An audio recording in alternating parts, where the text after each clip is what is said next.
Hi, this is Phil, and I'm here to tell you all about the Capes and Lunatics Patreon. Don't miss out on our comic book creator interviews, including our monthly Chichester chats with comic book legend DG Chichester, superhero movie brackets in our search for the worst comic book movie of all time, and many, many more specials, all completely uncensored. Access starts for $3 a month, full video when you pledge $5 a month. Check out the link in our show notes or go to patreon.com/CapesandLunatics. Hope to see you there.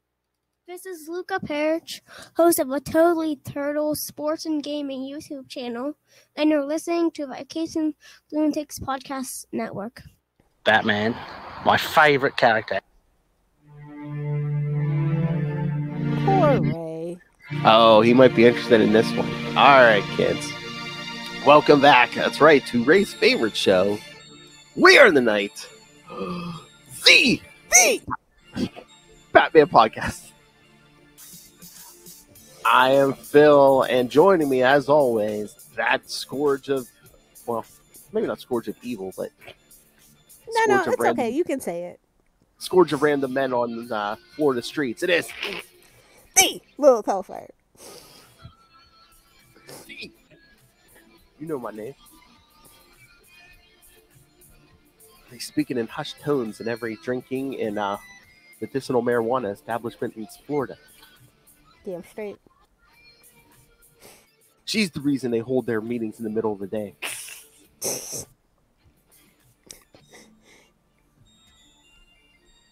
All right, kids. So this time, yes, we're going to be talking some weird, crazy 2 issues that, I don't know. I just love these because they are so crazy. There's some of the first Batman. Just tell the truth. You wanted some Jim Starlin art, so you got some Jim Starlin art.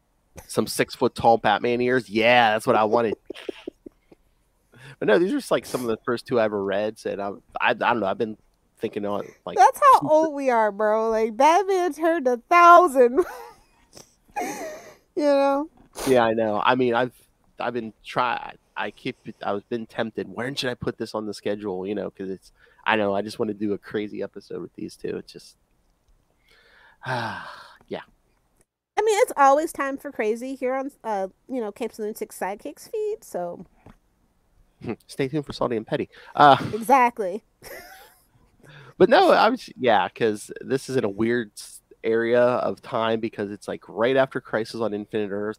This is the 2 issues before they actually did Batman Year One. So yeah, it was basically the Wild West. They didn't know what they were doing, so they're just like, whatever. What kind of Batman story you want to do? Go ahead, throw it in. Bright side, we got John Costanza. Our favorite. I know. It's like, I guess there's I don't know if it's still that same way, but back then there was you'd see like only a handful of names for like inkers or colorists or. Well, again, it's a big boys club. Everybody's friends. Everybody knows each other at this time. You know, it's a very close-knit circle. I guess and, so. You know, they figure if it ain't broke, don't fix it. True.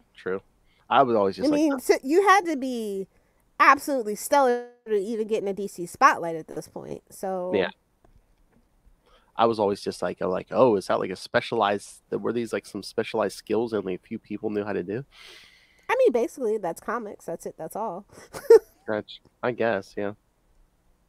Especially when it comes to a Batman book, you know, you come for the name. Like, honestly, you do. It's just like, you know, I really, you know, Denny O'Neil is the guy for Green Arrow for me, you know. Everybody that comes kind of before or after, they did okay, but, like, he's definitely probably one of the first names when you say, who wrote one of your favorite, Green Arrow arcs. Oh, yeah, definitely. It's just like Titans, you know, you got Marv, you got George, you know, that's classic. Oh, true, yeah. The creators of the greatest hero of all time. Exactly.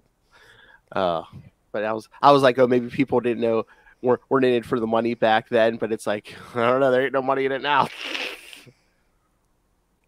Yeah, if it ain't broke, don't fix it. That's kind of the Batman thing. Oh, yeah, but I mean, being a comic creator is kind of like being a teacher or some other job. It's like you go into it for the love. You don't go in for the money. Yeah. All right, so. All right, let's get to this. Well, I mean, if you want to go to a convention, there's a convention every day, so. True, pretty well every weekend. You could be like William Shatner. Oh my! Scrounge up all the convention money for your 50 ex-wives. Some picture just came up Shatner slander. Get used to it. Some picture came up on Facebook this morning. I forget where it's from, but it's like Shatner from the 70s on some guest starring on some TV show. Was it Columbo? It was something, but he's wearing a blue jumpsuit, and someone's like, "Oh, look, the Halloween prequel." Nice. Can you imagine there was a time when they were like William Shatner mask, bro? Can you imagine? What a time to be alive. The 70s were definitely weird, and you know it was made with lead-based paint. You just know it. Asbestos, yeah. Well, again, it was like, we were just coming off the 60s. That was the one and only Star Trek, and I mean, he was still guest starring all over the place. When was TJ Hooker? 70s, 80s? 80s, I think. Late 80s, late 70s, early 80s. But I guess he was guest starring on other stuff too, so. Was he a sex symbol? I mean, listen, not without the girdle.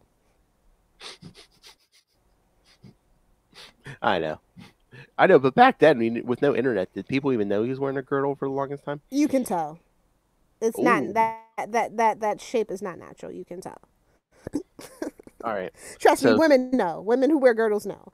And I just kind of want to shout out Max Allen Collins. I feel like, he developed Jason Todd, and I just feel like people forget that.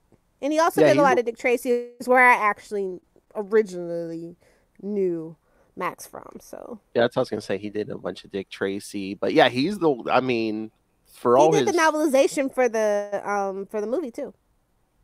Oh, and then he wrote 2 original novels for the in that universe. Dick Tracy was a special interest for a while. I wonder why. Yeah, and he did write some Batman stories for, what is that? The Greatest Untold Batman Stories, or whatever that novel is, which we should do that one day. But yeah, no, he's the one who came up with the origin of Jason Todd as a street kid, and not just a Dick Grayson clone that he was pre-Crisis. Exactly. So yeah, shout out to Max. So let's get to this, because we got to get to we got to get to all the new DC books this week. They were all new Bat books. Oh yeah, let's go. Speed mode activated. All right, so Batman 402 from December 1986. So somewhere Lilith Hellfire is being hatched right now. I think this is like the week after my birthday, if I remember right. So. Oh my. All right, here's your title, kids. You know how I love long titles. There's nothing so savage as a man destroying himself. And then, this is like the best, like, freaking Joker porn fetish. You got 2 Batmans choking themselves on the cover. Exactly. But that title sounds kind of dirty, as a man destroying himself. Yeah, put the lotion down. I wonder if my wrist is ready for that. You're gonna have hairy palms. Put it down. You're gonna go blind.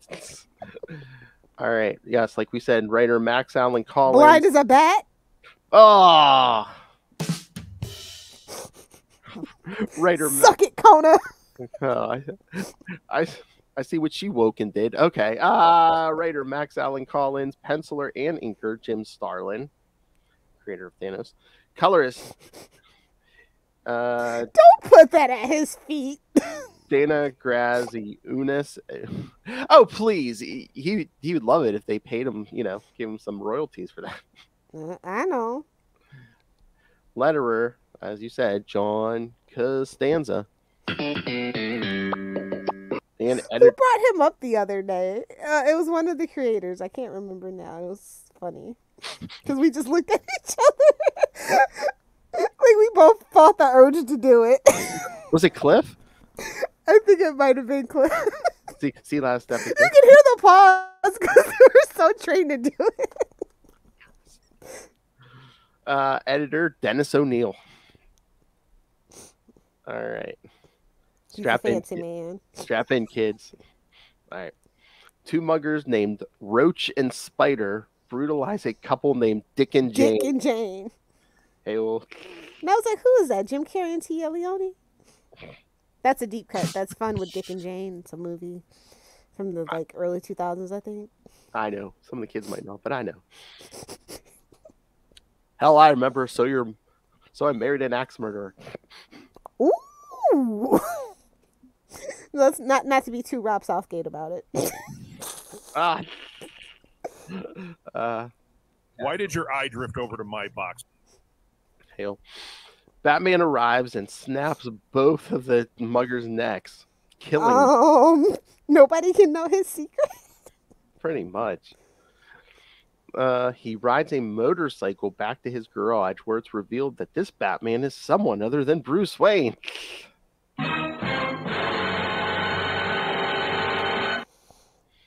Because this was the first blonde Batman, kids. Suck it, Azrael. You feel free to use that drop when you guys discuss those books. A brutal blonde Batman. I think Max Allen Collins is owed some shekels.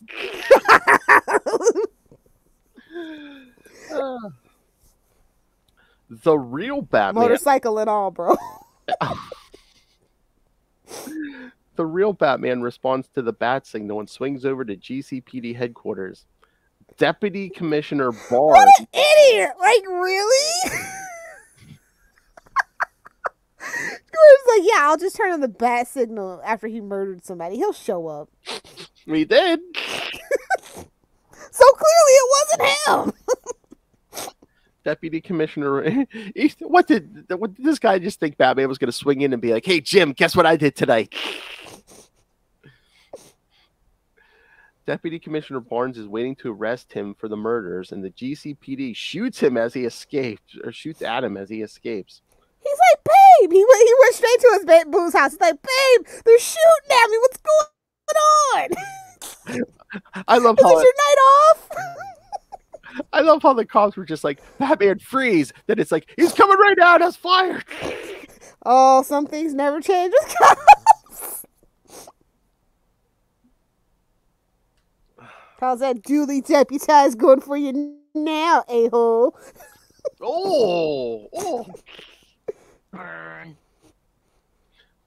Batman goes to visit the home of Jim Gordon, who explains that Barnes is trying to take over the department. Wonder who it could be. And who will never Who will never see again. A news report reveals that the two muggers killed were both murderers, previously released on a technicality. Batman tells Gordon to pretend to help with the manhunt so he can keep an eye on Barnes. Technicality. I love how it's like, if you read this, I mean, when Batman shows up at Gordon's, it says at Jim Gordon's suburban home, but then when he leaves, it doesn't look like he's swinging out of a tall building. Listen, it's Gotham. Even the suburbs have tall buildings. For aesthetics, man. Don't be beating down the vibes. Like I said, Max and Jim is a vibe. Okay. I thought maybe it was just on the border. It's like, here's the city, and then right over the line, there's the Gordon's living right over the county line or whatever.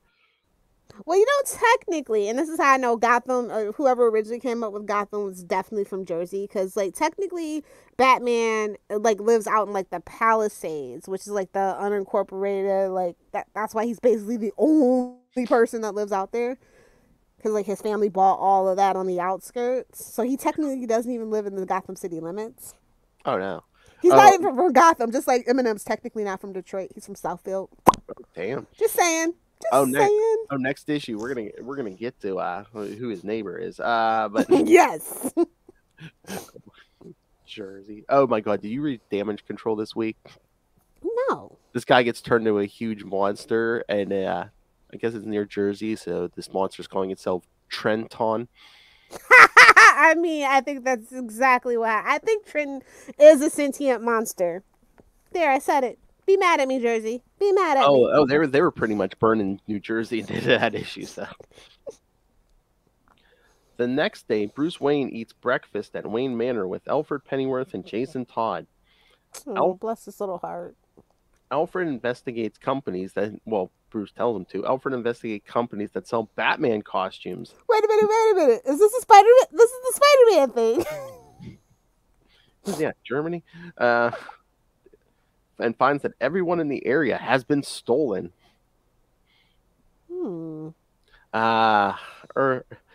Mid-'80s Batman stories. I love how this guy just like steals Batman costumes and no one can tell the difference between him and the real Batman who has billions of dollars. Just like Spider-Man. Well, not without the billions of dollars. Exactly. In most stories. But I do love the ethics talk that he gives Jason Todd. It's kind of cute. Listen. I really feel like he tried so hard with Jason. He did. I was going to say, too bad it didn't take. Yeah, of course not. He's a redhead, of course. So, of course it didn't take. He's evil with no soul. Just the way I like him. Whoa. Young, dumb, and soulless.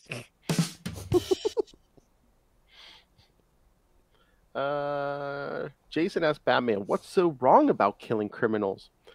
Bruce tells him murder is a line they must not cross. And I think he used to not be my favorite Robin. Well, again, he went from he was an exact clone, pretty much, of Dick Grayson, into they came here and then they didn't waste any time making him like a little jerk. So, because he's poor and he's from the inner city. No, he wasn't. And he's a redhead, so he's a substitute for a black person. See, gotta read the subtext. Burn. And his father worked for Two-Face. I feel like Duke owes everything to Jason, but that's none of my business. Because we love Duke here. So you're saying instead of just going with the redhead thing, they went full? Yeah, they went full replacement.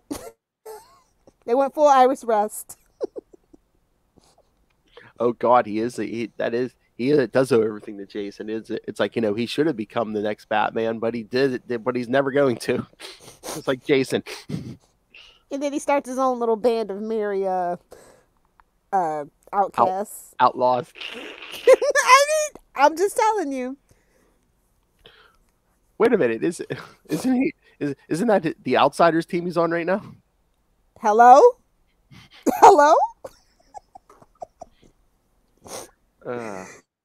The more you know, kids. Anywho. I can see Adam West giving this talk to Burt Ward. Bruce tells him murder is a line they must not cross. Old chum. Jason reminds him that he's especially because Burt Ward, like in real life, was like a karate expert, or like what form of martial arts was it? Was it judo or something? I forget, maybe. Yeah, but he was actually really into martial arts, so I could see that. Honestly, yeah, I'll freaking chop his head off. Karate judo chop. All right. Jason reminds him. He's like, hey, haven't you killed before? Jason reminds him that he's killed before, and Bruce says this was in self-defense. So Joker, not self-defense. Okay. I guess Joker's never had him in that position. Hey-oh, shut up, Lilith. Hey-oh. Much to his chagrin. And it doesn't count with Ra's al Ghul. He just comes back. If we're no better than the lice who snuff out human life, like it's worth nothing at all, then it's time I hung up my cow. Jason responds that he's still glad the crooks are dead, and Bruce says he is also, but he's not proud of that. Bruce Wayne visits a man. Buckets on the street for him to beat up. He's actually kind of sad, to be honest. True. Not more disposable criminals. I can work through the system many times. Exactly. Roach and Spider. Come on. I love how we never even give real names for them. It's just Roach and Spider. Because they're filthy criminals, see? Yeah, sorry. His mother named them Roach. Okay. Cosby Show, that kid. Oh, yeah. His name was Roach. And we never found out his real name, I don't think. How Growing Pains, we had Boner. Worst of all, Boner. How many times has she said that in her life? Feel free. And then end it with the sad whistle, of course. All right, let's try this. And worst of all, boner. That could work. All right. Bruce Wayne visits a man named Howard Desmond, whose wife was killed by the muggers who died fighting Batman. He pretends to be there on Wayne Foundation business. Desmond says nobody cared about his wife's death except the detective who took the muggers in. Who could it be? More criminals are found dead the next night. This time it's an armed robber who also previously escaped murder charges on a technicality.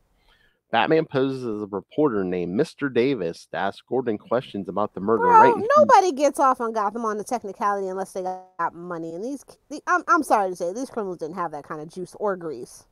I know. It was like, it wasn't like police brutality. I'm like, wait a minute. Did they actually care about that in Gotham? I know, right? But once again, must have been an election year.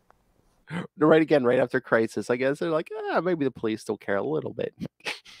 Just a little bit. Or the courts, at least. But yes, Batman disguises himself as a reporter to ask Gordon questions right in front of Barnes. F you, buddy. Yes, my reporter name is Matches Malone. Don't worry about it. Gordon explains that all the crooks who got off on technicality were arrested by a detective named Tommy Carma. Could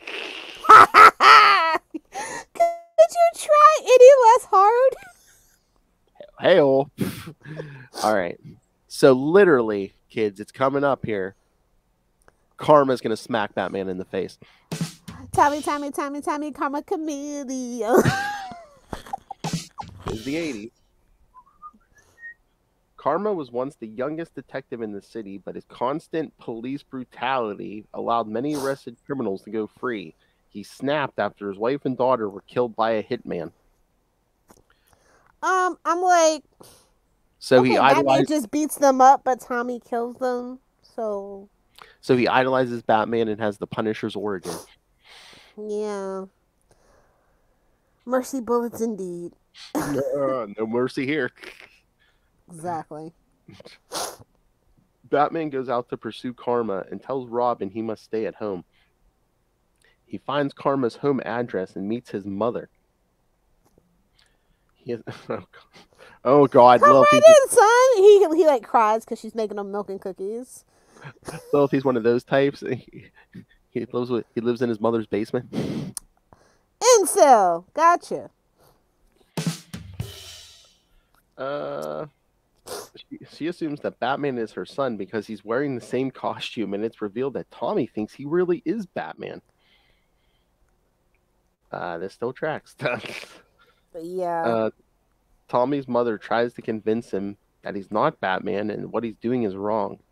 Further inside, Batman finds a crime lab and a wall of newspaper clippings about Batman. He's like, "You're not a rich billionaire. You can't do what you want." I know, it's like, that's so funny. He's just like, without ever seeing it, he's like, done the the ghetto version of the Batcave. Some of these clippings are about a man called the Snuffer, who he believes was responsible for the death of Tommy's family. Gordon tells Batman where to find the Snuffer, who is currently about to go into witness protection. What in the Sammy Bull Gravato's going on here? The Snuffer. Not on my hard drive. Don't even go there, Phil. Hey, no, I was gonna say, what kind of underworld name is that? What's your cool nickname? The Killer. Snuffer. I snuffed the life out of him. See, the Joker. Oh no, that's too close. Close. I'm pretty sure Joker has that trademark. Actually, that's a story. Joker just tried to kill a guy whose name just rhymed with it. The Joker. I could see it. That feels like a 30s story for sure. That's the last boner you'll pull, see? Hey, all. That works on so many levels. I wonder if my wrist is ready for that. It has layers, man. Like an onion. We are the Russian nesting doll of dick jokes, kids. Tommy Karma a KG beast of it, if you will. Whoa! Oh, speaking of KGB, stay tuned for next week. All right, Tommy Carma finds the snuffer first and drops him out of a window. No, you're supposed to hold them by the ankle, idiot, and say, swear to me. What the hell, man? Although you really want him to see. I mean, I was going to say, if he dropped him head first, once he hit the pavement, he might have died too quickly. Maybe Tommy thought he'd be in some agonizing pain before he died. Batman arrives just in time to save the snuffer. When the snuffer thanks him, he says, Batman says, shut up, you! Saving your life is the most disgusting thing I've done in a long time. And he's dated Vicky Vale. Hail. Oh, damn.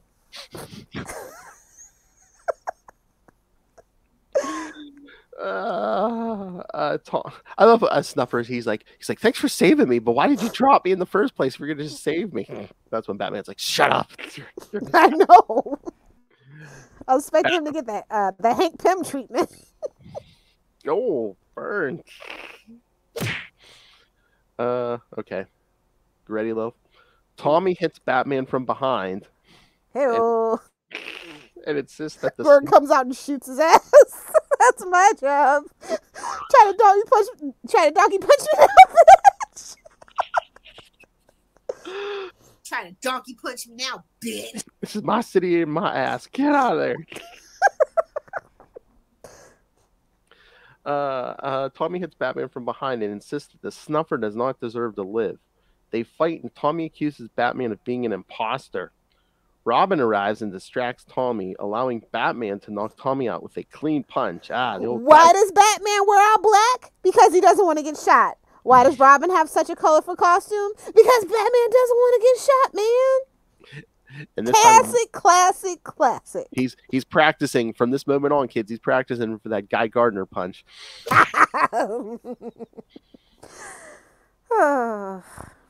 Batman says he should be angry at Robin for disobeying orders, but he's glad they stopped Tommy before anyone else got hurt, including myself. The police arrive, and Batman decides to stay so he can clear his name. Oh man, this is an old issue, man. Him staying for the cops. Fucker. I know. If Tommy is completely delusional. You know, he thought he was the real Batman, but I mean, if he had been with it at all, he should have just been like, Batman just dressed me up in this costume and beat me. Exactly. Robin asks why Batman didn't punch the guy out sooner, and Batman replies, "It was hard, Chubblo, to swing at him. After all, who am I but just another guy who thinks he's Batman?" That's a little too self-aware, to be honest. Like that, like, no, you never end a Batman issue being that self-aware. I'm sorry. Max is like, well, I'm gonna go out on a high note.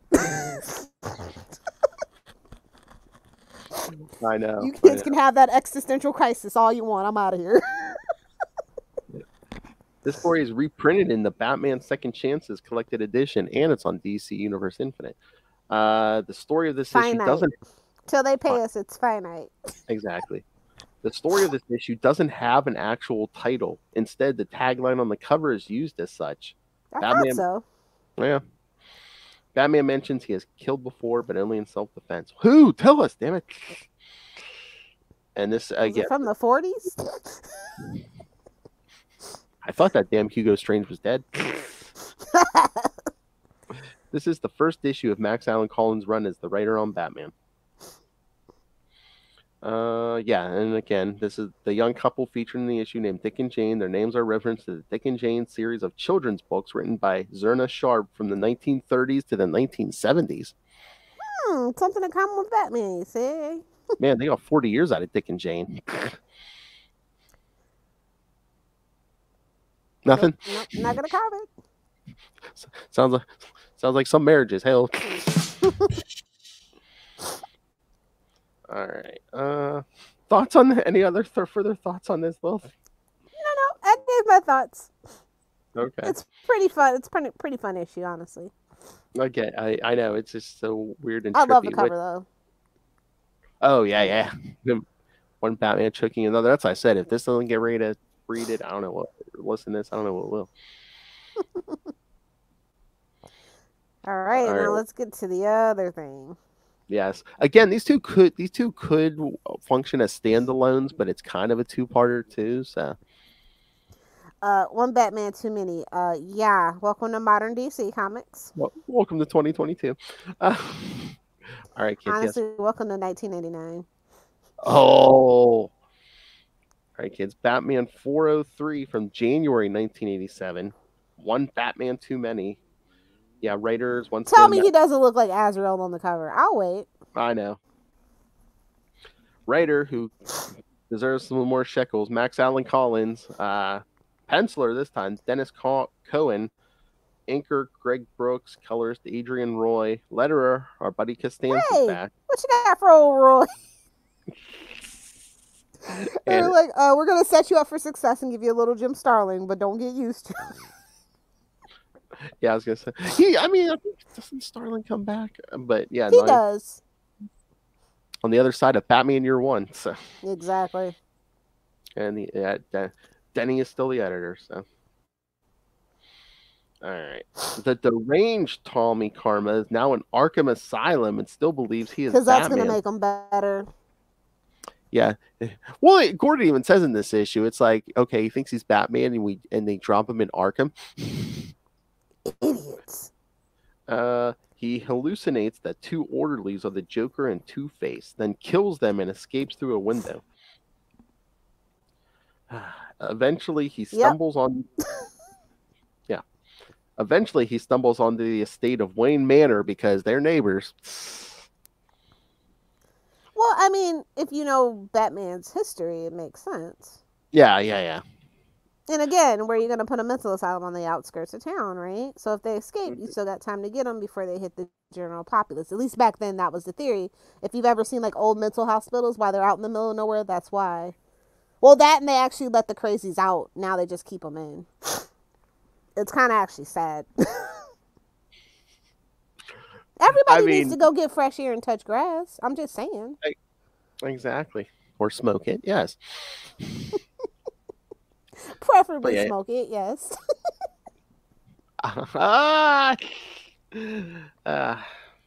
Smoked it, Juby. I'm surprised. I mean, but yeah, Arkham is right next door. I'm surprised Batman didn't have that whole thing wired for video and stuff. He did. That's just in the part of the Batcave we don't see for tax purposes. Yeah, speaking of when Tommy wanders on the Wayne Manor, This is crazy. I know, he just basically he finds it's just like a little opening. Who is he? Freaking that one guy at the end of a freaking Dark Knight Rises where he just stumbles into freaking past the waterfall. Like, come on! Well, at least shouldn't be that easy. Bruce Wayne kind of let them instructions in that movie, but I know, I'm just saying. Where he slips into the cave system while running from the police. Tommy Carma finds the Batcave, which he believes is his own headquarters. He steals a fresh Batsuit in the Batmobile, then leaves to go on patrol. This is why during Nightfall they say Batman always kept the Batmobile like locked. Like even like I don't think Tim or Alfred could like, or maybe they could start it, but like no one else could start that damn car. This is why, kids. And again, you know this is some early Batman because Batman. It's in the middle of the night. Batman's not out on a patrol. Where's he at? Bruce Wayne goes on a date with Vicky Vale. Exactly. Oh, he's patrolling for something, right?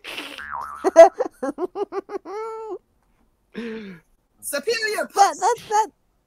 That's too easy, literally. But whatever. Whoa! I mean, like honestly, I have plenty of Vicky Vale slander. Don't even worry about it, bro. You tell me she's looking for a byline? Basically. Ew. Bruce Wayne goes on a date with Vicky Vale, who is now criticizing Batman. He's like, "This is why I love Gordon." Oh my! Vicky Vale's just for show, bro. She's here criticizing Batman. Ray's like, "Are we gonna get a lot more episodes with Vicky Vale?" My favorite character, Vicky Vale. Hey, read that All-Star Batman and Robin, Ray. Not for the story, though. I mean, that first issue, Jim Lee and Vicky Vale. Mm-hmm. The woman doesn't own any outfits besides bra and panties. All right. Somewhere a cold shiver went down John Burns' Mary Jane. We're doing me now. Todd McFarlane's Mary Jane. He asks why her feelings toward Batman have changed, and she says that she's grown up. Burn. Damn. Ray is full mess. Couple balls on the gob. Now, I literally had that conversation with somebody the other day. I was like, yeah, I don't really like Batman anymore. I grew up. Oh. Now I just roast him for poops and giggles, honestly. The 8-year-old at the comic store said, Mommy! First of all, he was 12.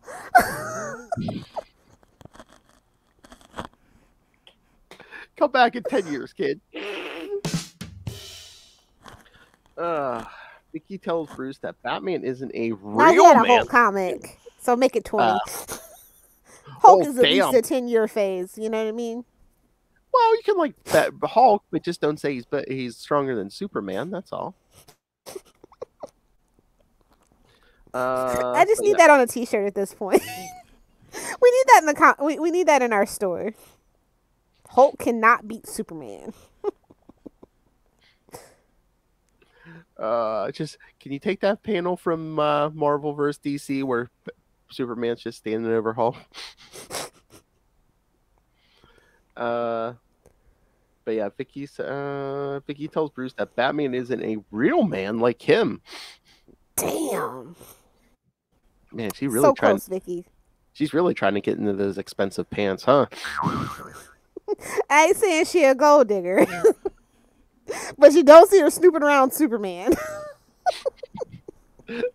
Literally telling Bruce Wayne he's more of a man than Batman. Oh, she's trying for that big bankroll. He's like, you mean it? That's all his psyche needed, honestly. I mean, he would hear that enough. I mean, he would have got it if he was wearing purple because she loves purple. She asked to interview it's the Bruce color about of royalty. Again, she's a gold digger. Proof. No. She asked to interview Bruce about Tommy Carma because Bruce was responsible for ensuring Tommy had top-notch legal team and psychiatric guilty conscience much, Bruce. Bruce is surprised to learn that Vicky is sympathetic to Tommy. Vicky says it makes sense that someone would lash out that way after losing their family, and Bruce replies that this could be true of Batman also. Hey now. Don't go giving away trade secrets. I was going to say, why don't you just throw it out a little more, Bruce? It's like, what is this? Tim Burton's Batman? If he wasn't being any more obvious, he would have used himself as an example. Well, couldn't I have been Batman then? She knows, bro. She knows. All right, so Vicky invites Bruce into her apartment, but he declines. He's like, I gotta go tell Alfred what you just said, bro. Yeah, she invited him into something. Superior puss. Oil yourself up and slip into it.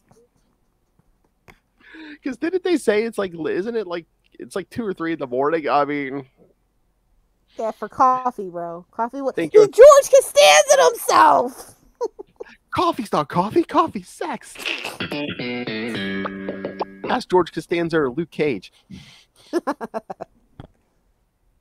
But no, in Luke Cage's defense, he is a black man. He needs to be a little more careful. Mm-hmm. Don't want no false allegations. He already did prison time. Is all I'm saying.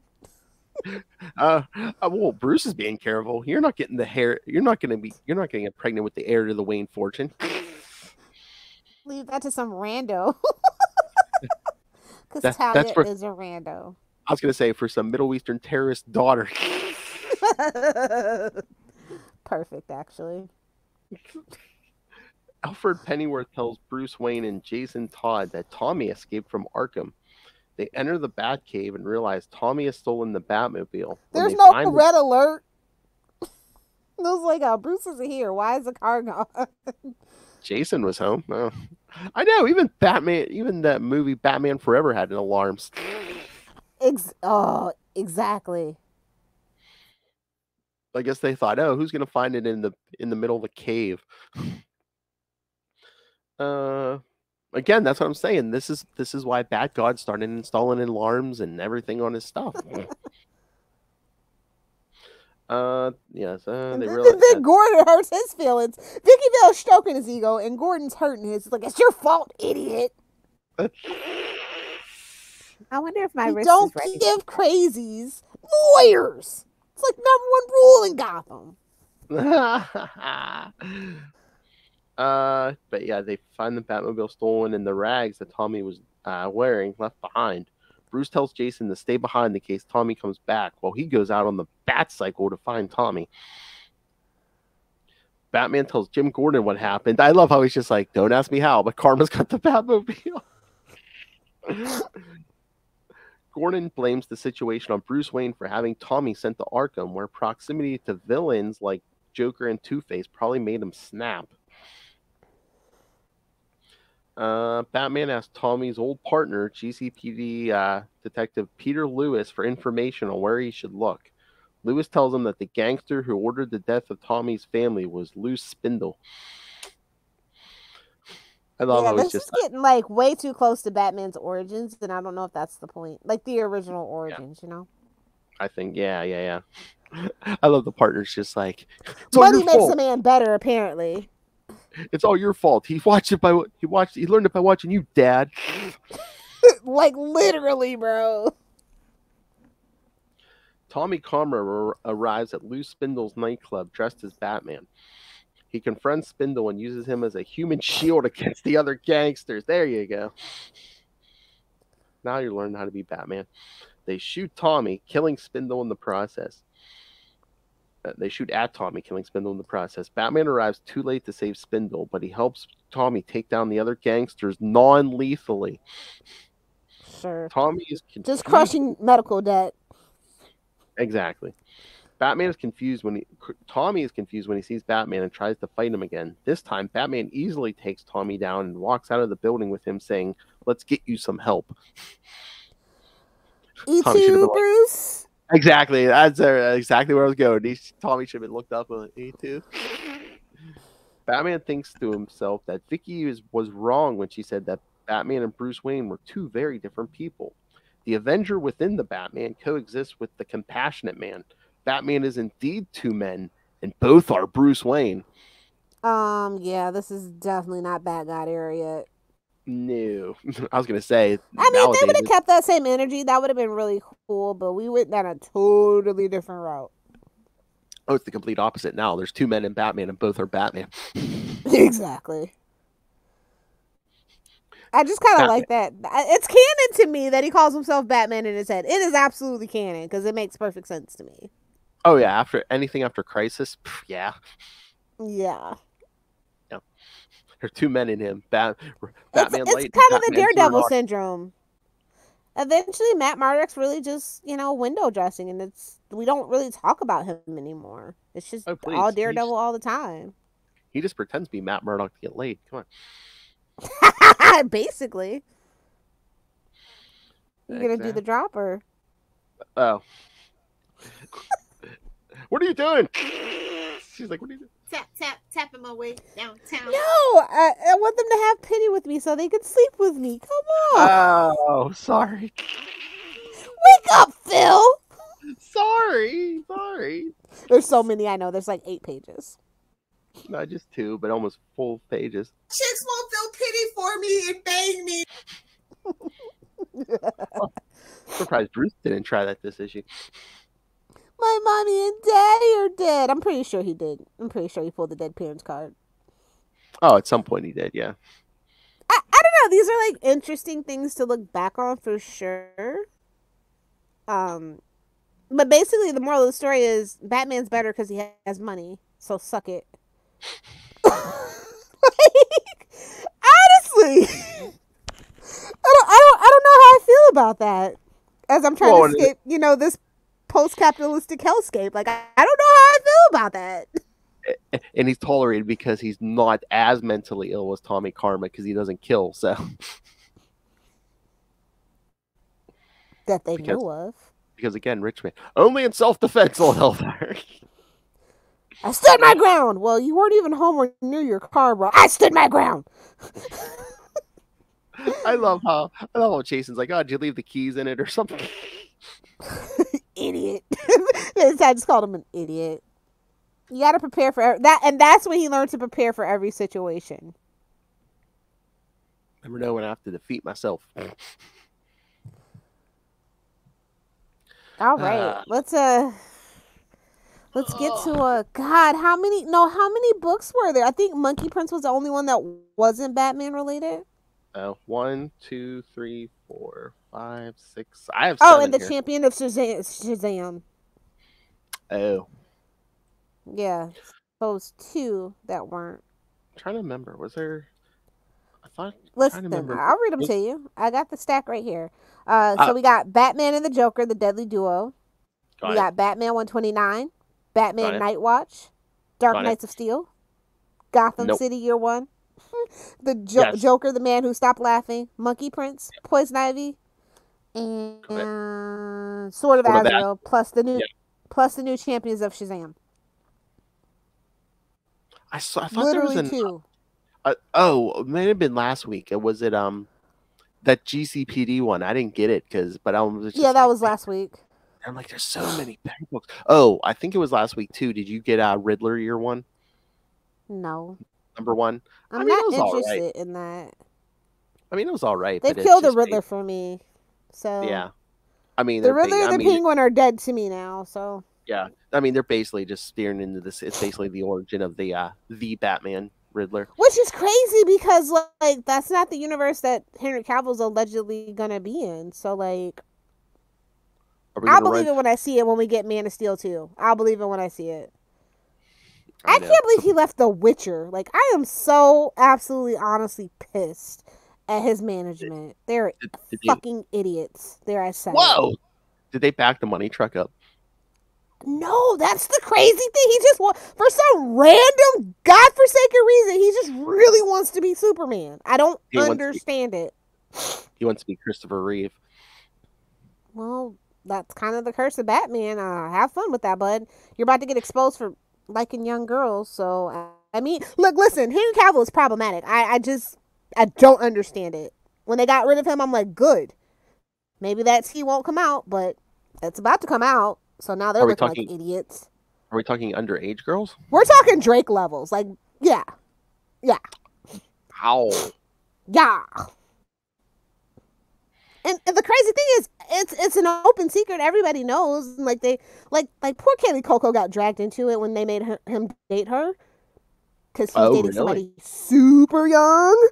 After she got that divorce from her husband, and she's a WB girl, and they're like, hey, this would be a cute publicity relationship. Oh, I didn't even know they were. So yeah, it's like a whole thing. It's a whole thing about why I don't like. I've never liked Henry Cavill, and I've been quiet about it, but like at this point, I don't care. So like, it's crazy to me. It is crazy to me that they brought him back. I'm just like, how are you in Hollywood like currently, and you don't think stuff like that's? He's not like family money or anything. He's just well, they're all family money, but like not an Armie Hammer where it can get swept under the rug like that. Like he's not even a good actor for all that. So like I just don't get it. And Armie Hammer didn't even get that swept under the rug completely. Well, for a long time it did. Mm-hmm. But Me Too movements and everybody hates capitalism and billionaires and stuff like that and what that causes. So that's like the perfect storm right now for like rich people who do bad things. But yeah, it's kind of crazy to me that they brought him back. I know. I thought we were done with that universe. So it's like I feel bad for Pattinson because it's like, yeah, Batman 2 got greenlit, but like they didn't want to because they were so dead set on trying to save that Snyderverse. Or the Gunnerverse now, basically. Let's just... Because, I don't... Did we talk about that? How James Gunn is basically the new head of TV and, like, movie cohesiveness or whatever they called it for Warner Brothers? I don't think we did, but it was... Yeah, so what him and that other guy... That other guy doesn't matter. He's different. I'm just saying that other guy doesn't matter. Figurehead. Yeah. Take some heat for because there's another guy with Feige. We never talk about that guy either. So you know what I mean. Yeah. So anyway, sorry. Let's which Bat book do you want to talk about? I got Batman and the Joker. I got Joker, the Man Who Stopped Laughing, Poison Ivy, and Sword of Azrael. Oh, she got Sword of Azrael. I told you I was reading Sword of Azrael. I like this one. They did. He's more palatable this time around. All right. Well, let's start there. What did you think of issue 4?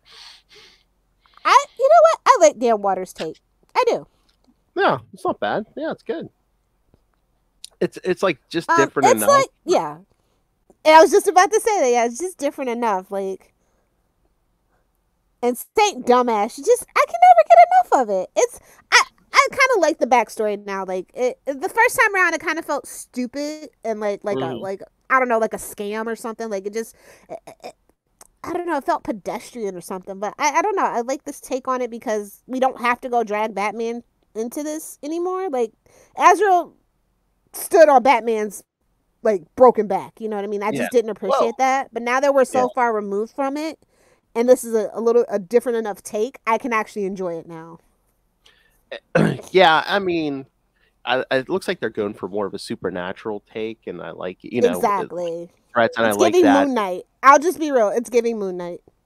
And again, I think it hurt Azrael in the 90s that they spun him out. They spun out so much stuff out of Nightfall at like once. Azrael, Robin, Catwoman.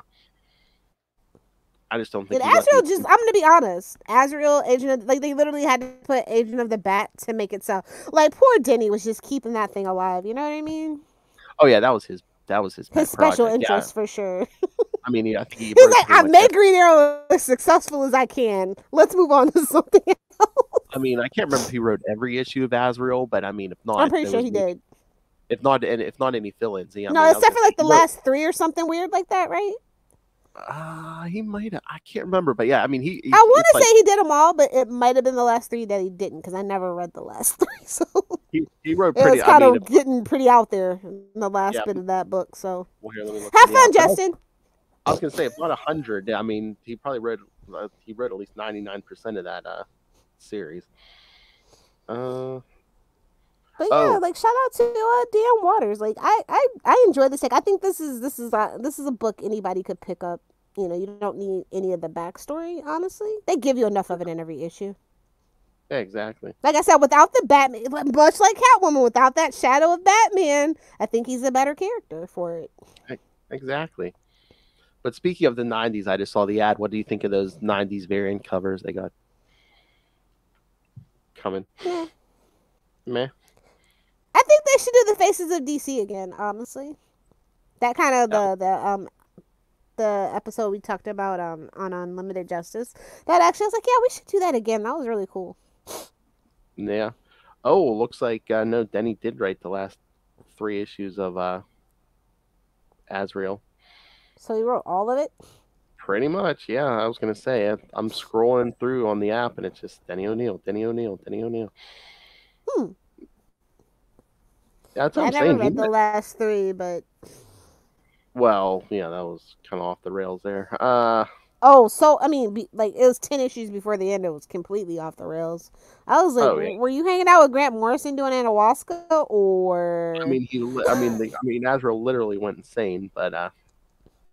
Well, that wasn't hard to do, but that's none of my business. Okay, DC Finite, I'm sorry, you're lazy, but it's like, okay, that original Azrael series was 100 issues.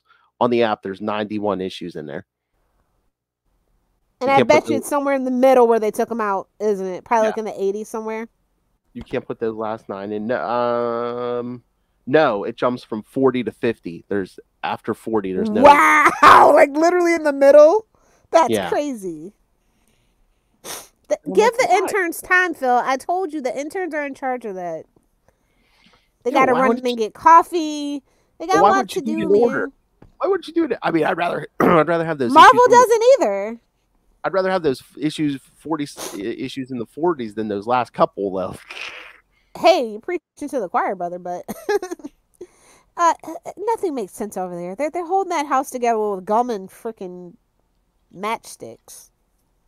Yeah, we'll use that term, gum. Okay. Bat guano, if you will. If you know, you know. But yeah, no. I would recommend this book to people. I think it's pretty solid. I think it's definitely like different enough from Batman. Like if you want something different because they are leaning into the supernatural, this is like the perfect like palate cleanser from all that bat book mess. But no, I was gonna say I don't think you read it. Batman Knightwatch. I mean, I picked up the first one, and my guy's been pulling them. I mean, I picked up the first one. And I was like, nah. It's basically like all ages. I mean, it's okay. But it's something you can give your kids and you don't have to worry about. I will say, doesn't number 3 have Clock King in it? No, that might be the next one because we get Man Bat in this, and then we get Firefly. Oh, okay. But I mean, yeah, because I think I read a preview for one of them that has the Clock King, and might be the next one. Yeah. But no, I mean, again, if you're one of Batman where you don't have to worry about continuity or it getting too dark and heavy, this is the book for you. And like I said, you can give this to your kids and not have to worry about it. I feel like Knightwatch was like loosely based on like the animated series or something. Kind of, maybe, yeah. Because like the first couple of stories, I was like, wait a minute, this feels familiar. Oh, but Lilith, there is an ad on the inside front cover. You know it's coming back, right? What? Or is it back already? Batman Scooby-Doo Mysteries. Oh yeah, that's been back. I told you I love that book. Okay, so maybe this book is late, but yeah, because it says yes, coming back in October. So.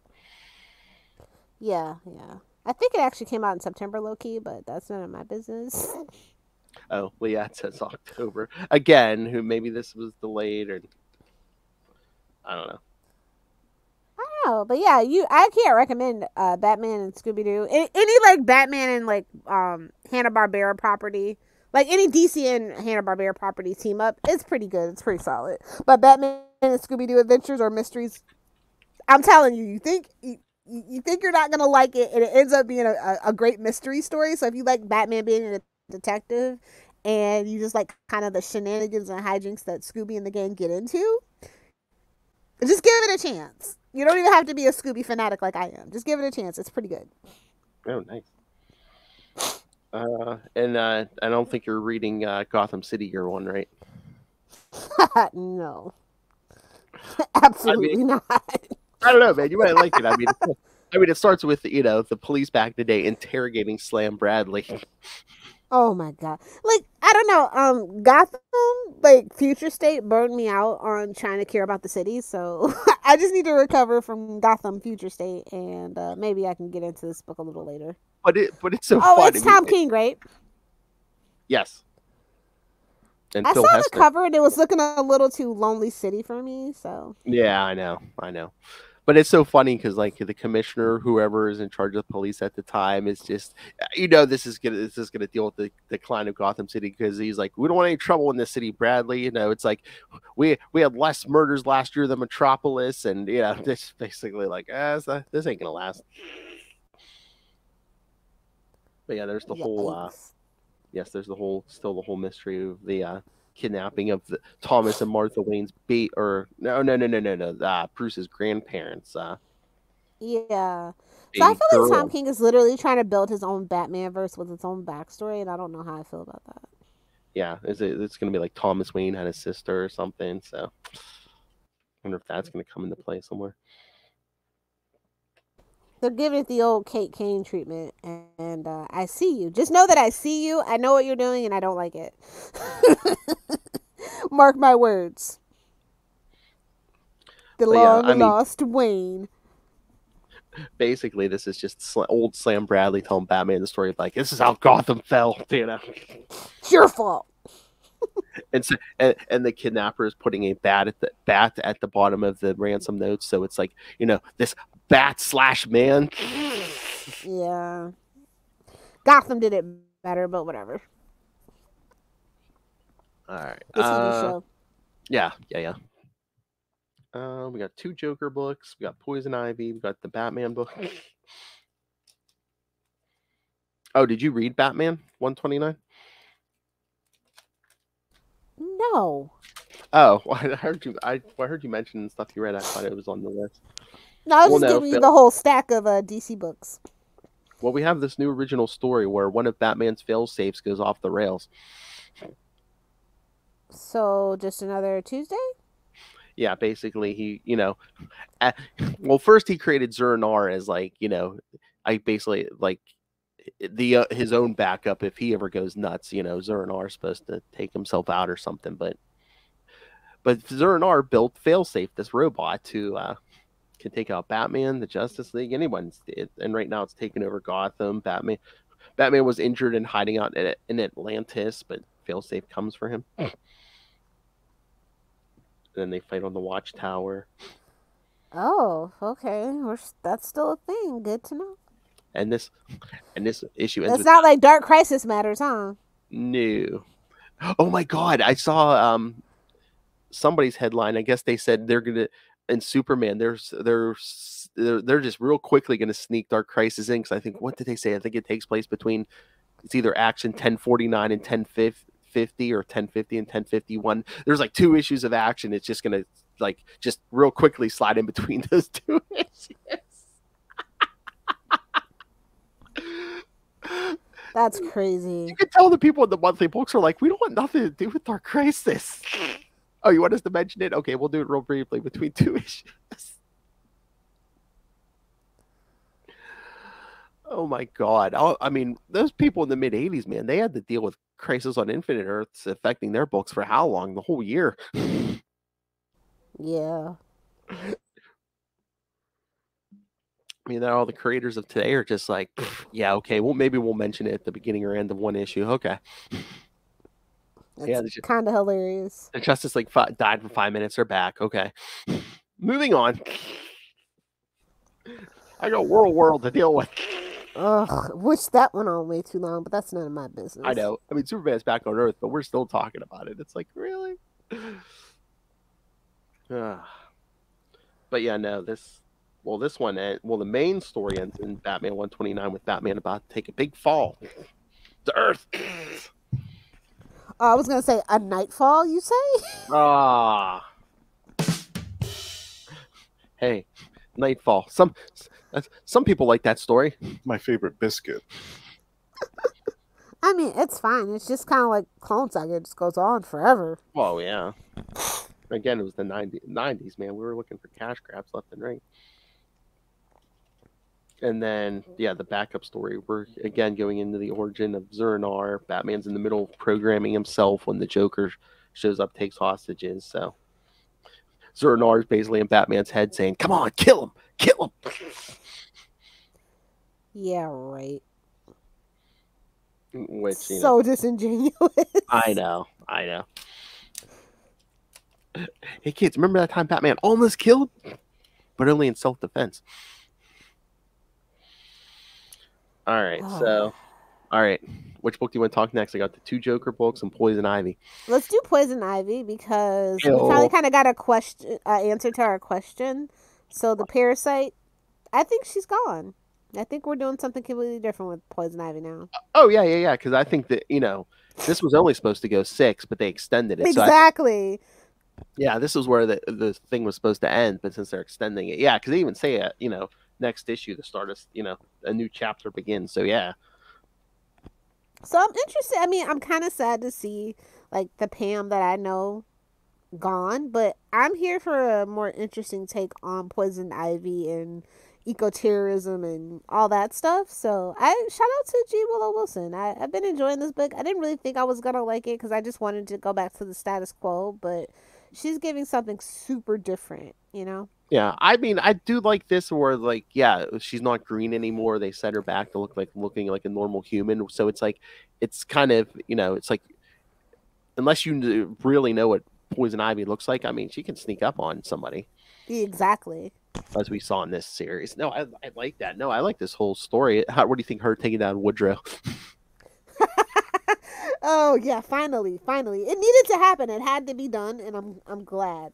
and this is what I mean by when women comic book creators write women-driven stories, because like honestly, everybody in the back of your mind, you're always like, yeah, I really hated him, he needs to go, and it finally happened.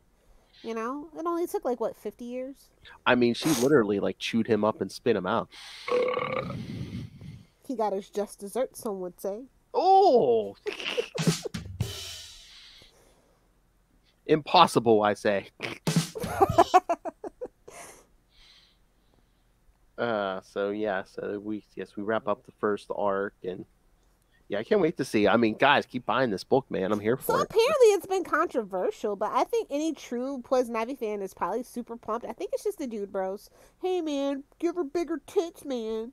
Whoa! Have her make out with Harley Quinn, man. You know, it's the dude bros. I think all the like real fans of Poison Ivy are probably really enjoying this take. Yeah, I mean, it's like literally the evolution and everything kind of coming full circle to birth this new Ivy. So, I mean, yeah, it was literally and story wise, yeah, it was the rebuilding of Poison Ivy, yeah. And I mean, I like this. I'm looking forward to the new take. It needed to be done. Yeah. If only Harley Quinn could get a new take. Yeah, well, maybe she will, but I mean, like, listen, like Catwoman is on the rise, is a character on the rise. Poison Ivy is I really do feel like since Wonder Woman sucks so bad, they've kind of no offense to the people that are writing it right now, but it's not the Wonder Woman I know and love that I grew up with. Like, it's not traditional Wonder Woman, so I feel like they're trying to get all the other female characters like together, because that property is just so damaged by like the movies and other things at this point that I was gonna say they can't depend on Wonder Woman as a main staple anymore. Like, you can't even find Wonder Woman merch like in a store anymore, like Walmart, like you used to be able to. Was that the problem? They can't get past those movies. But you can find Harley Quinn. I'll tell you that. Well, again, I mean, look, I mean, what helps? Interesting. What helps or damages a brand? I mean, you know, everyone considers Wonder Woman 84 a flop, but that Harley Quinn animated series is popular. Exactly. But no, I like Ivy with Harley. Well, but everybody except for Charlie, yeah. Yeah, but I mean, she did need to get away to like get this story. You know, we needed this story. Yeah, she definitely had to come out of the shadow of Harley Quinn, because I actually I enjoyed their relationship for a little bit, and then they just went overboard with it. And I think they realized that, and that's why they separated them. So it's like, DC was basically just like, look how progressive we are. Yeah. And I mean, for me, this makes sense. I mean, because think about it, Mother Nature is our first love, right? Yeah. Think about it. So for me, like it makes sense to me on like a metaphysical and like a storytelling level. So. But I mean, yeah, it worked for. I think that's the most tastefully done LGBTQIA character they have in all of DC. So. Yeah. I mean, it worked for Poison Ivy. Now, since they're separated at this point, they need to give Harley this kind of treatment. Yeah. I'm surprised they haven't renumbered but the Dude Bros, listen, Harley Quinn is a Dude Bros icon. I get it. Merch. Cash it out, you know? Yeah. But, like, until they fix Harley, I like the animated series. Like, this is more, like, I wish the comic book was more aligned with the TV show. But again, I mean, you couldn't be a well-written, deep character and still have large breasts. So, everyone can have their cake. Yeah, Power Girl does it. Yeah. Everyone can get what they want. You wouldn't know. People just buy it for the art, I'm pretty sure. But You mean like those freaks who just buy a Black Canary for the art? Leave Ray alone. Oh, Ray does. We love him. Sex on the mind. But yeah, I think this is actually like my second favorite Bat book this week. So. Ooh. All right. So which Joker book do you want to hit next? The Deadly Duo. Ooh. All right. So what did you think? Issue 1, Batman and Joker, The Deadly Duo. Our newest black label. Man, we got a Batman Black Label book. Man, that never happens. And he's trying to get Harley Quinn back. Yeah. This is a weird take, but I kind of like it.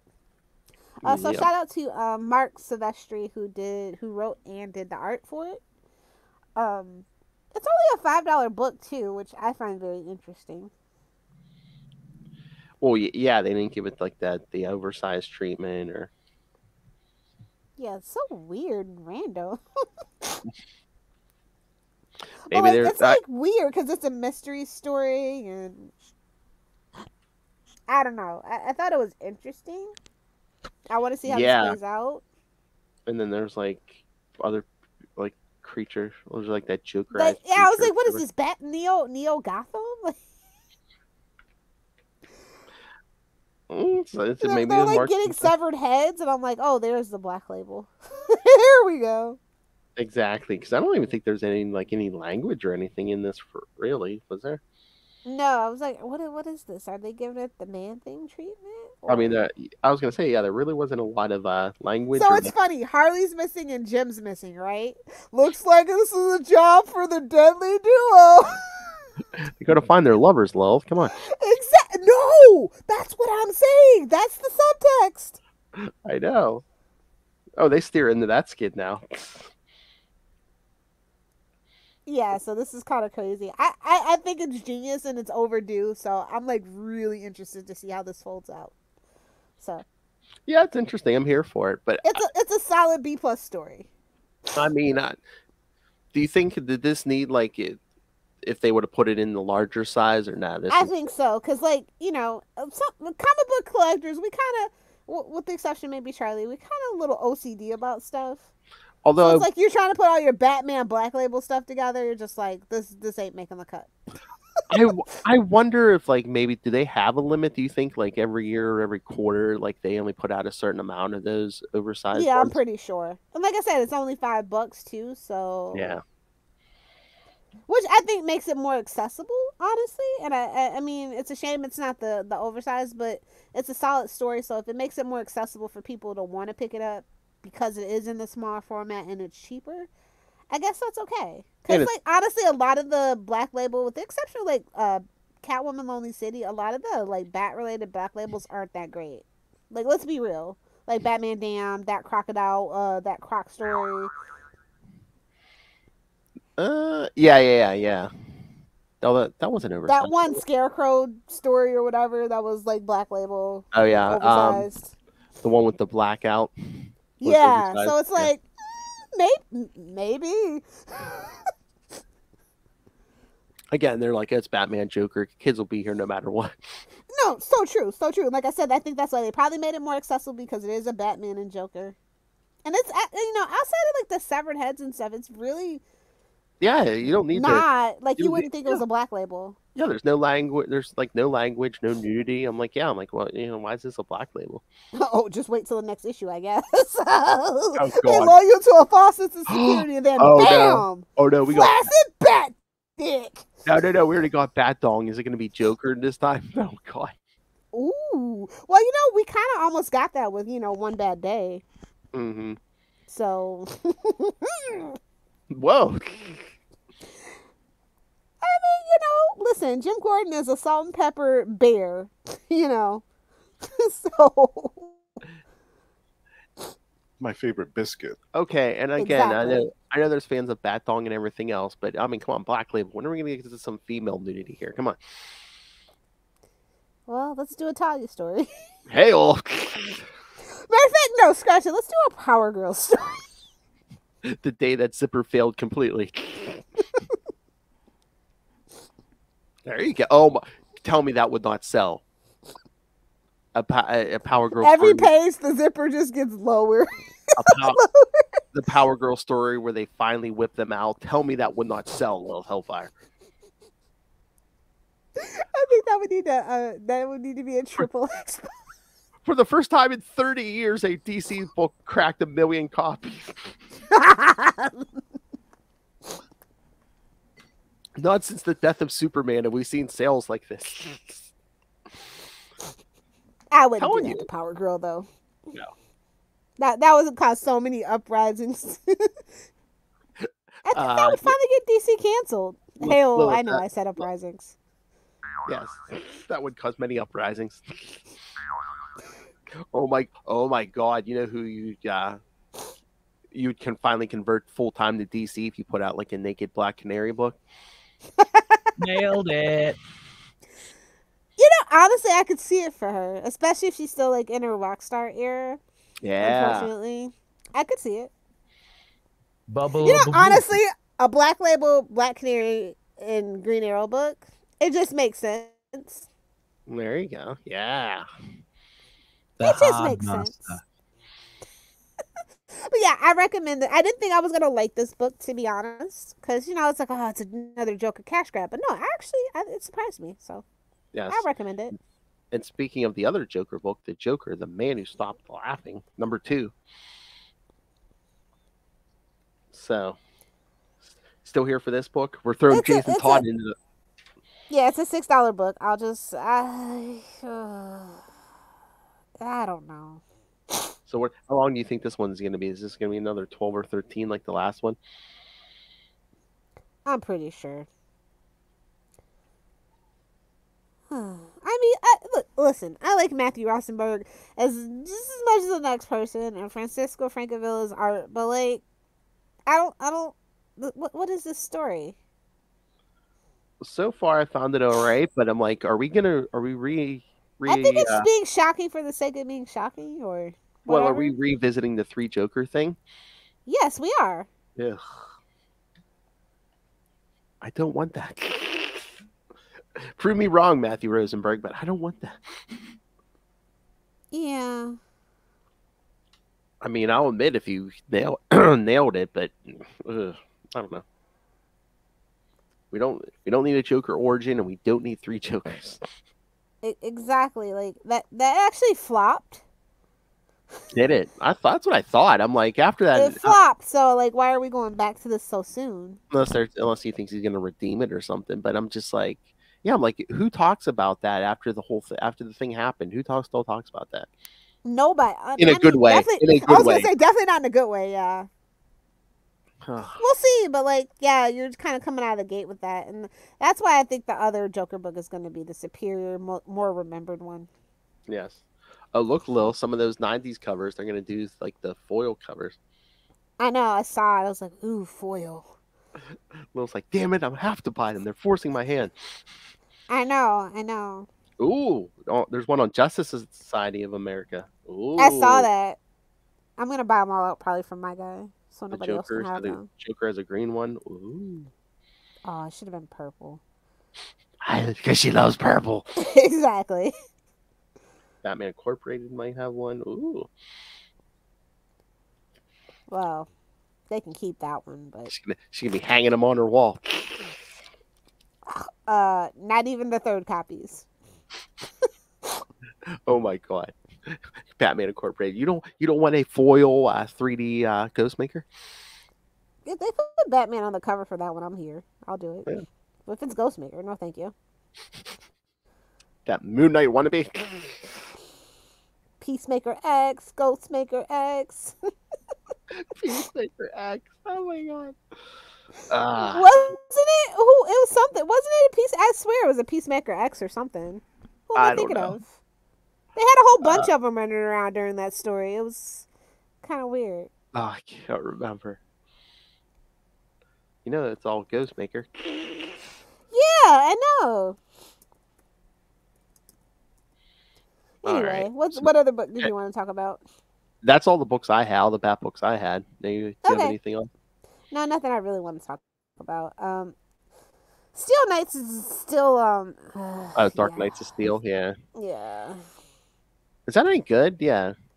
Who is that? It's on 8 issues. I just want to know who it's for. It's Tom Taylor again. Like, literally, he's building up his Bat Kingdom, right? And the backstories. And I'm just like, bro, enough's enough. And I mean, I like Tom Taylor, but from issue 1, I looked at that. And I'm like, yeah, I really don't feel the need.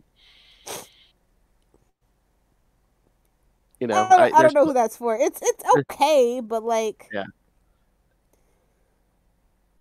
It's, I mean, again, it's about the Trinity and like medieval times. I get it. And it's hard to sell that too, because it's and like, it's 12 issues. Yeah. I mean, I could see that maybe doing better in trade, but yeah, I don't know. I don't need to be here month to month for that. Yeah, I don't really hear people talking too much about this book either. I mean, it's an interesting premise. I'm going to tell you that. So if you like Conan and like Dungeons and Dragons and Game of Thrones, maybe that's the audience he's going for, but It didn't really tickle my fancy. And it's like, it's hard to sell a book like that these days, because it's like, if you want a Batman take, I mean, there's plenty of other ways to get a Batman. And especially something like this that's not like normal street level Batman. Yeah.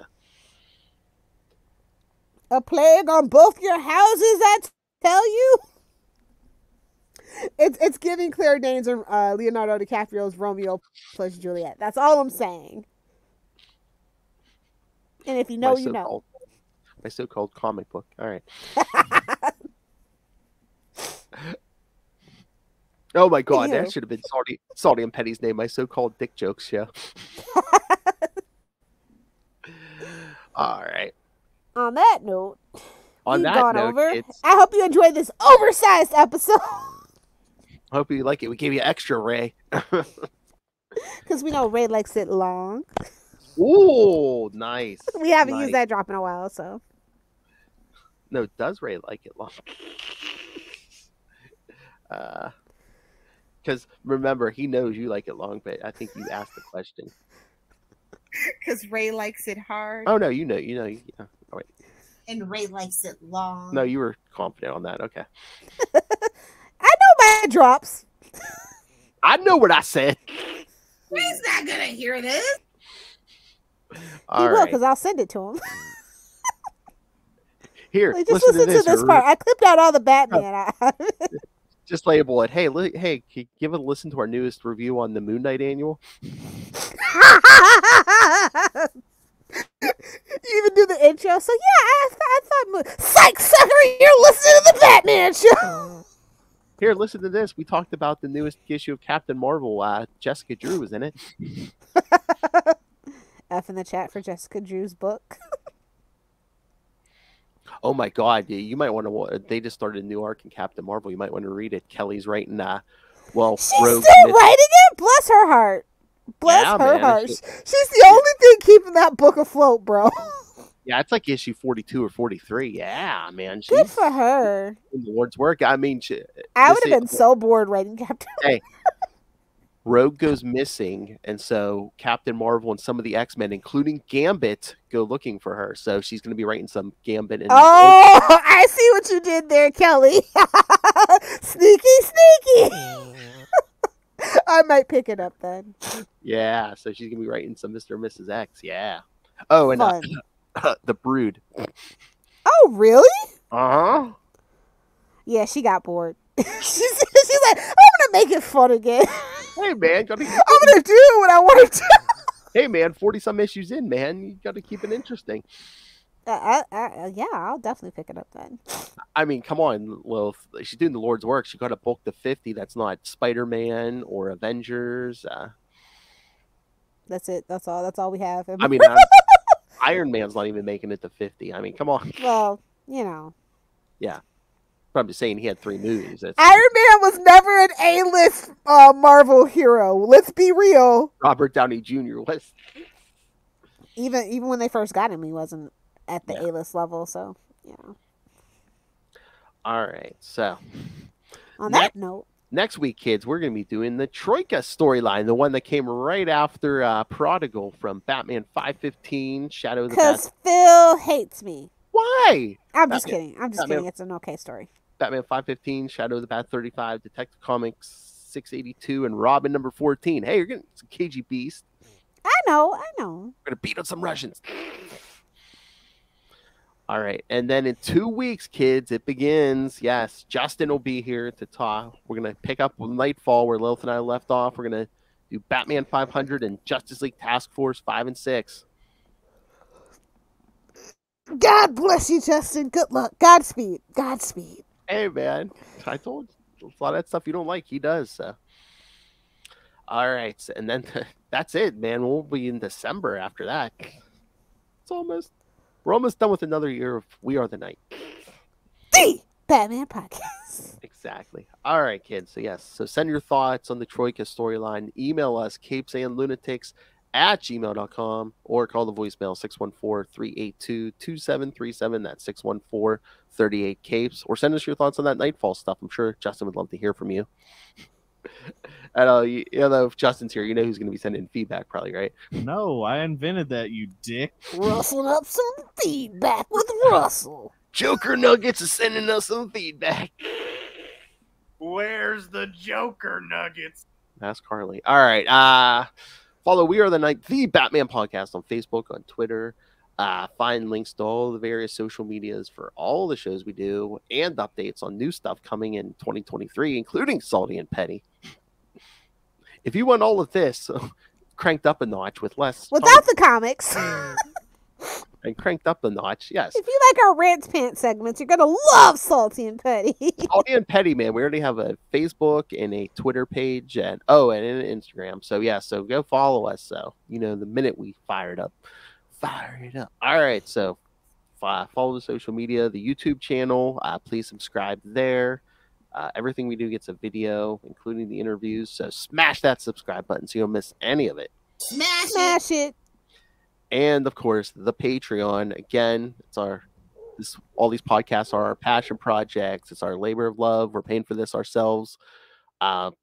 But so every little bit helps. But $3 to $5 gets you early access to creator interviews, including the monthly Chichester chats. I got the good mic out for you guys, and trust me, those are great. And again, we're almost at the series finale of worst superhero movie of all time. So subscribe to Patreon now. Listen to the previous or watch, because we have videos on there too. The previous episodes. It's just in time for this series finale, because we'll not do this again. And then also, as Lilith the Creed, if you are a patron, you get to vote on what we talk about in 2023 on Patreon. So you could be our boss. Pay to be our boss. Hail. All right. And Capes and Lunatics Sidekicks merch. You know you need it. So be cool. And of course, there's just a random Cash App link. So if you just want to rain money on us, Lilith's favorite link of all. So my birthday's just around the corner, guys. So remember, kids, you know what to do. Make it rain. Find it all at Linktree, linktr.ee/CapesandLunatics, or just send her random cash to finance her trip up north at the end of the year. Because we're gonna terrorize all the local comic shops around here. Pittsburgh's not ready, but they better get ready. Salty and Petty, episode 1. Lilith does Pittsburgh.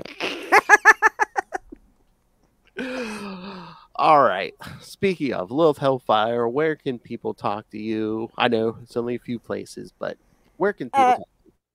Yeah, right now it's just TikTok, working on my Tumblr, trying to bring back my super hulock aesthetics of the early 10s. So for right now, just find me on Twitter, on TikTok at Lilith Hellfire 69, making all of the comments and maybe a little bit of content. Come check it out. Give us a follow. Either do the 6 or do the 9. Or if you just have questions for Lilith, you can always email me. I'll get CapesandLunatics@gmail.com, and I'll forward them to Lilith. We can answer them on some episodes. Salty and Petty. Yeah. Oh, you know what? Salty and Petty needs its own email, actually. Okay. At the Ask Lilith segments. Or what? Ask Phil. Ask Phil and Lil. Ask Phil and Lil. Yeah, that's right. Put it here. All right. So Phil will have the reasonable answer. I will have the correct answer.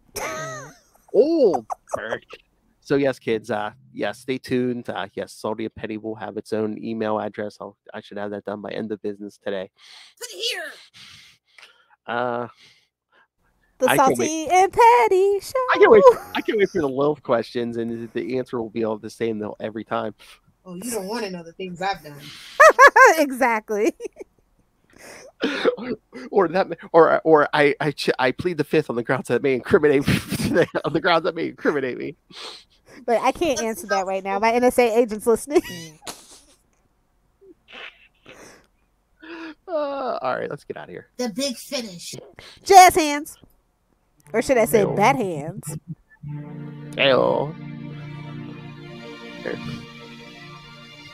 All right, kids. Yes, come back for Troika next week, and then in 2 weeks, Justin will be here.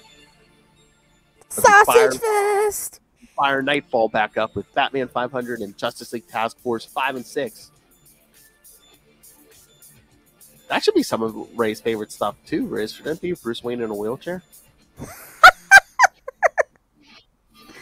I mean, after getting his back blown out, hey-oh.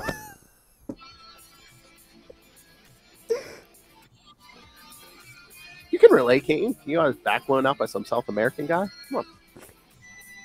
I can't relate. Oh, that's right. She likes him pretty, white, and dumb. I forgot. And tall. They must be tall. She likes a good foot above her. All right. Come back next time. Remember, join us same bat time. Same bat channel. We are the Night. The Batman Podcast. Vengeance is dead and slapping itself in the face. Good night.